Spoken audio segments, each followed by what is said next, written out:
राहुल गांधींच्या निवडणूक आयोगावरील आरोपानंतर आता उद्धव ठाकरे आणि फडणवीसांमध्ये झुंपली आहे। देवेंद्र फडणवीस हे चोरांचे सरदार असल्याचा हल्लाबोल उद्धव ठाकरेंनी केलाय।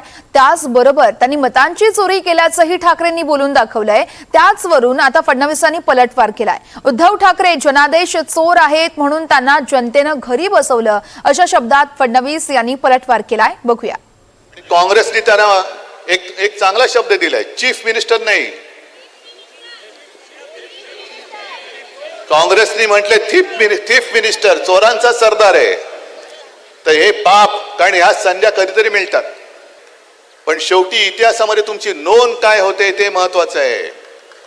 म्हणून फडणवीसांना सांगतो की जर तुमच्यामध्ये जरा जरी अभिमान, स्वाभिमान आणि धैर्य असेल तर वरचा दबाव बघू नका, तुमचा खालचा दबाव जर का इथून वाढला तर तुम्हाला महाराष्ट्रामध्ये पलटा भोई थोडी होईल।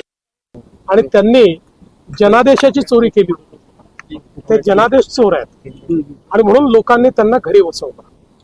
त्याच्यामुळे जनादेश चोरांनी लोकशाहीमध्ये कसं वागायचं आम्हाला शिकवावं, यापेक्षा काय दुर्दैव आहे। बरं, ते जनादेश चोर आहेत आणि त्यांचे चेले चपाटे कफन चोर आहेत, ज्यांनी मुंबई महानगरपालिकेमध्ये कोविड घोटाळ्यात कफन खरेदीतही चोरी केली, त्यातही पैसा कमावला।